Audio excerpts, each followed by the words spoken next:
Welcome back guys sa Dfix PH. So kung bago ka pa lang dito, sana mag-subscribe ka at i-click mo na rin yung ring button para ma-notify ka sa susunod natin mga DIY videos para sa ating mga sasakyan. So today gagawin natin is ilalagay natin itong digital temperature control para mag-automatic ang ating radiator fan. Okay? So ilalagay natin to para mag-automatic. Iseset natin yung temperature, kumbaga yung operating temperature na kailangan ng ating makina, i-set natin dito. Okay? Para mag-automatic ang ating fan. Bakit ko gagawin yun? Kasi itong kasakyan ko, nakadirekta ang fan nito. Once i-turn on ko ang kanyang susi, automatic aandar na yung radiator fan. So, syempre, mas maganda pa rin yung automatic para hindi masyadong hirap ang ating battery, ang alternator, lalo na rin yung radiator fan kasi nakakapagpahinga. At maganda rin ang takbo ng ating sasakyan kasi nandun yung normal operating temperature na kailangan ng ating sasakyan. So, para malaman mo yung lahat ng functions nito, meron akong hiwalay na video.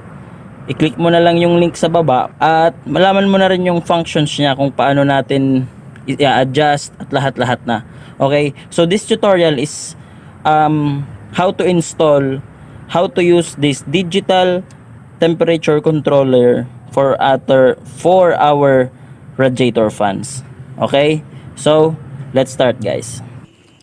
Okay guys, so simulan muna natin ang ating tutorial sa kung paano natin ilalagay itong sensor ng ating digital temperature controller sa loob ng hose para talagang makuha niya yung temperature ng coolant or ng tubig sa loob ng ating cooling system ng sasakyan. Okay? So, ito guys, para lang sa demonstration na to. Okay? So, say for example guys, ito yung metal tube, 'di ba? Tapos ito yung radiator hose. Radiator hose. Nakalagay siyang ganyan. Okay? So, ang gagawin natin guys is ipapasok natin itong sensor pa ganyan. Okay? Tapos, iipitin ulit natin nitong metal tube. Okay? Kaso, ang problema lang nito guys, pag inipit natin ng ganun lang, pwedeng mag-leak yung coolant or tubig dito sa wire. Pangalawa pa, pwedeng maputol ito. Kasi may pressure, 'di ba? Lalagay ka pa ng clip dito, yung clip sa radiator hose. Pwedeng maputol ito, pwedeng masira. Okay? So, gagawin natin, kailangan nating tabasan dito. Okay? Tatabasan natin ng maliit dyan. Tapos, gagamit tayo ng gasket maker. Okay? Okay guys, so kung makikita nyo, medyo malalim na yung ano natin. Oh. Medyo nasobrahan ko lang ng konti yung lalim. Okay?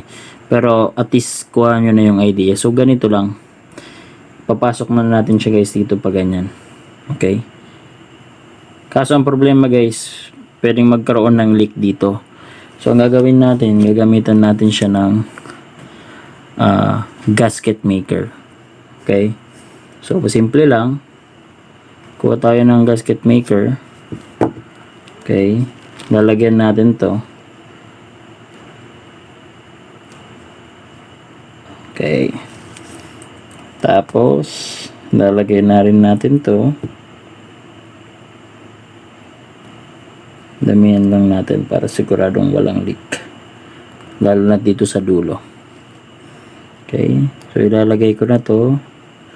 Medyo ibabaon lang natin. Ganyan.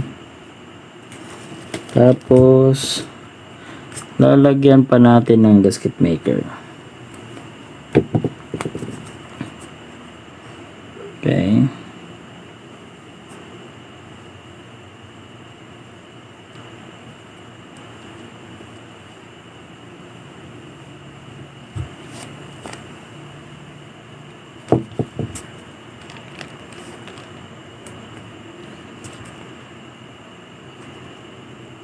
Okay guys, so kung makikita nyo parang isang plain na bilog na lang siya. Okay. Tapos guys, 'di ba ito yung ano, yung metal tube. Yung metal tube, lagyan nyo na rin ng gasket maker paikot. Okay, ganyan.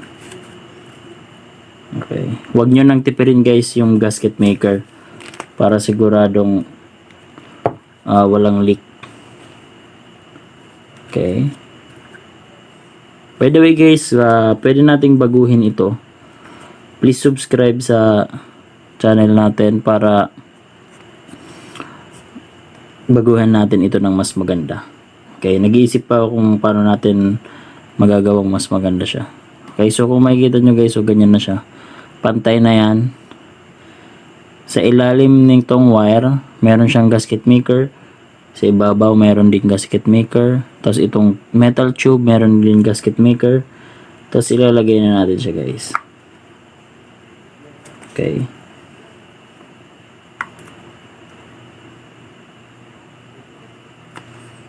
Yun. Kalagay na siya guys. So. Okay. So, ganito yung ginawa ko sa akin sa sasakyan ko. So far mga 1 month ko na siyang ginagamit. Hindi naman siya guys nagli-leak. Basta't malagyan nyo lang siya ng magandang pakalagay lang ng gasket maker. So hihintayin muna natin siya guys na matuyo. Siguro iano na lang natin siya mga 30 to 1 hour.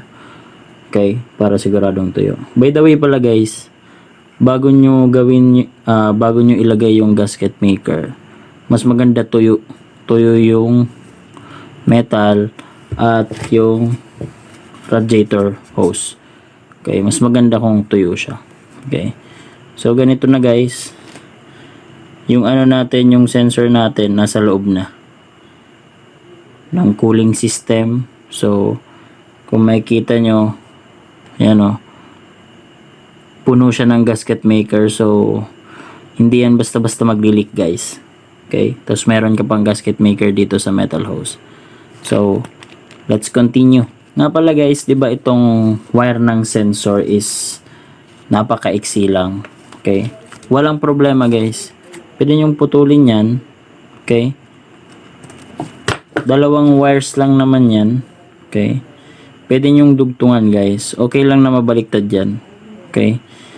Dugtungan niyo na lang ng wire para mahaba siya. Okay? Pwedeng putulin 'yan. Okay? 'Di ba? Nandito yung ano natin, oh. Okay guys, so nakita mo na yung tutorial natin kung paano natin ilagay yung sensor or yung probe. Bali ito yung sa akin, oh. Pinutol ko na rin siya. Nasa loob na yung sensor. Kung makikita mo. Okay? Di ko lang siya tinanggal na kasi maganda na yung pakalagay ko niyan. Wala na siyang leak. Okay? So, basta't gawin nyo lang yung video na yon, meron kayong gasket maker, sigurado hindi magkakaroon ng leak yan. Gagawin ko muna is maglalagay tayo ng wire. Dudugtungan natin ito papasok sa dito, papalusutin ko siya dyan para makapasok doon sa ating dashboard.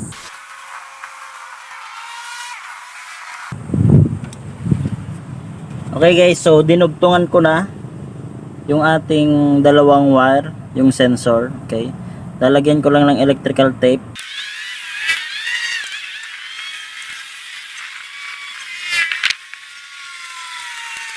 Okay guys, so kung makikita nyo, binabalot ko siya ng electrical tape para naman na maganda at hindi makita yung kulay nitong wires. Okay so guys, so papalusutin ko na siya doon. Okay guys, so nandito yun na yung dalawang wire. Papadaanin ko lang siya dito. At plano ko kasing tanggalin na itong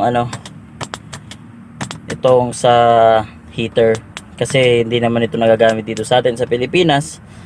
So tatanggalin ko na to, ilalagay ko na lang yung digital temperature controller dito.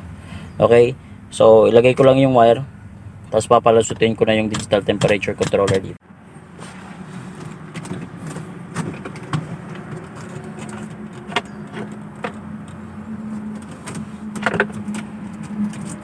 So yan guys, so ito may clip lang naman to. Sana hindi masira. Okay. So yun na, ganun lang naman kadaling baklasin ito sa Nissan Sentra B14. Okay. So ito yung ano. So ito tatanggalin ko na to. Okay guys, binaklas ko muna. Kung makikita nyo, parang may clip lang naman siya dito. Ayan. Sorry. Dalawang clip, meron dito isa. Siguro iipitin lang natin to. Tapos lalabas na yun. Okay. Yan na. So wala na yung switch natin sa defogger or sa heater. Di naman kasi ito nagagamit na.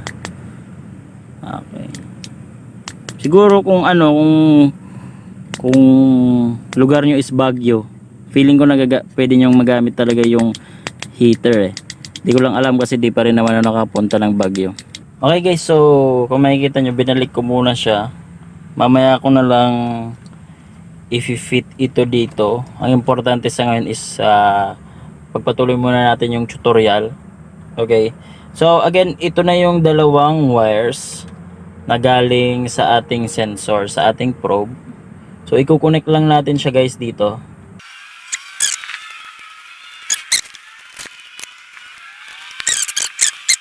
Okay, so may wire na yung ating sensor.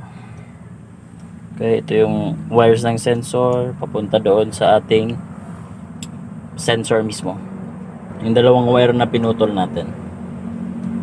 So ngayon guys, kung makikita nyo, dito natin ilalagay yung positive and negative. Kumuha ko ng dalawang wires na ganito kahaba. Mga isang ruler siya. Dalawa. Kasi yung isa, lalagyan na natin ng positive and negative. So, ngayon, napagdesisyonan ko guys na i-connect ko na lang siya dito sa wires ng ating stereo. Okay. Ito yung sa stereo. Meron ditong, kadalasan yung pula yung positive. Tapos ito naman yung negative, yung black. Tapos kung makikita nyo guys, ito may yellow siya, may fuse yan. So ito kasing yellow guys, ano to, direkta na tong may positive. I-try natin sa tester. Okay guys, so meron akong test light dito. Okay, kung makikita nyo yung susi dito, naka off pa yan. Okay, tingnan natin yung kulay yellow. Okay. Umilaw agad siya guys. Ibig sabihin, kahit naka-off yung ating susi, meron na siyang positive. Bakit siya meron guys dito sa stereo natin? Kasi ito, ginagamit ito para ma-save natin yung oras. 'Di ba? Kung makikita nyo, merong setting itong stereo na orasan. Ginagamit ito para ma-save natin yung oras. Ginagamit yung positive nito. Kumbaga yung kulay yellow, nakarekta na siya sa battery kahit naka-off ang ating susi, ating sasakyan. Okay, so try natin guys dito sa kulay pula. Ito, dito, pangalawa. So wala pa siyang ilaw. Try natin guys i-on yung susi. Okay, hawakan ko lang, i-on natin. O yun, umilaw siya. So guys, dito tayo kukuha ng positive. Okay, kasi dito tayo kukuha ng, so guys, dito tayo kukuha ng positive ulit. Pasensya na. Kasi saka rin malaman mag-on itong digital temperature controller natin para sa ating radiator fan. Hindi naman pwedeng naka-on lang ito all the time. Okay? So pag in-off natin, off na rin siya. So hindi naman kailangan na naka-on itong ating digital temperature controller all the time. So i-on nyo lang siya syempre kung gagamitin nyo lang ko. So dito tayo guys kukuha ng positive sa stereo. Okay. Just an addition guys. Yung stereo kasi bale ano siya, yung dito sa sasakyan 10 amperes ata yung fuse niya. Since ilalagay ko ito dito, gagawin ko na lang 15 amperes yung fuse nya. Okay? Since ilalagay ko ito para sigurado, okay?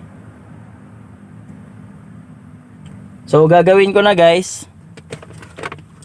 Okay? Lagay ko na mo yung positive dito sa kulay pula, connected sa pula, tapos itong negative naman connect natin siya dito sa black wire kasi sigurado negative naman ito.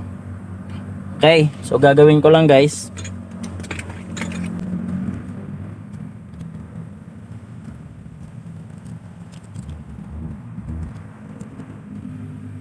Okay guys, so mahigpit na siya guys. So try nyong hugutin siya. Dapat hindi siya mahugot kasi sa radiator fan natin ito, kaya dapat matibay siya.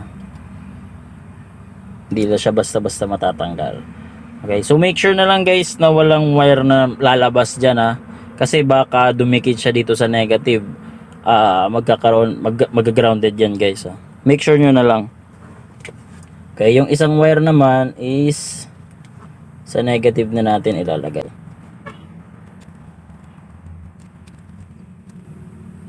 Okay guys, so matibay na siya. So gagawin ko is papalusutin natin dito yung wires sa loob. Okay. Pin dito na yung dalawang wire. Tandaan nyo na lang kung alin yung positive at negative dito. So di ko natandaan, so tanggalin ko ulit. So yung positive natin yuyupin ko. Okay.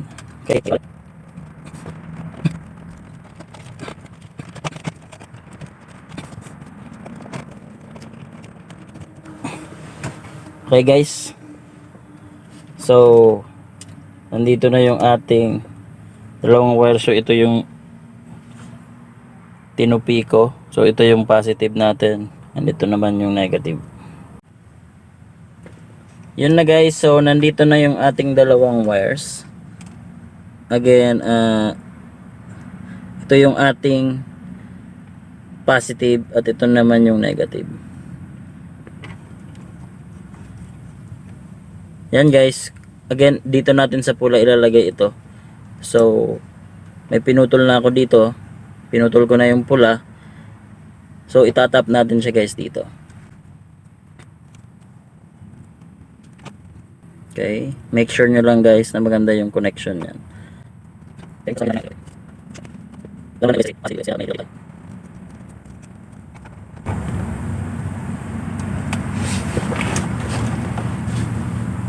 So yun na guys ha, yung positive natin. Okay, nakalagay na dito. Yan yung ating temperature controller. Okay, yung isa naman negative, dito naman natin ilalagay.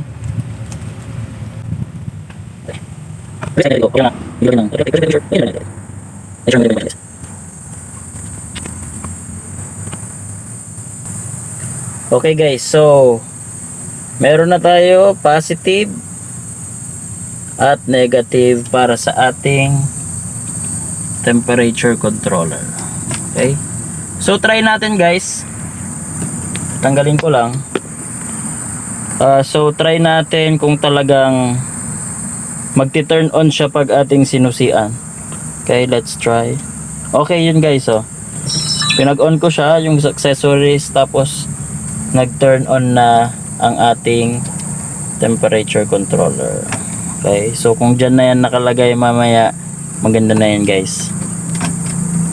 Okay, nakatago naman yung mga wires, itatago natin ito mamaya. Okay guys, so good na yon. Meron na tayong power. Okay, yung una is yung connection ng ating probe, yung sensor. Meron na tayo nito. Okay, yung connection ng ating sensor. At ito naman na dalawang wires, positive at negative, meron na tayong power para sa ating digital temperature controller. So isa na lang guys is yung lalagyan natin dito sa S1 at S2. Ilalagay natin dyan yung papunta na mismo sa ating radiator fan. So stay tuned guys, ito yung pinaka-importante na part. Okay? So let's start.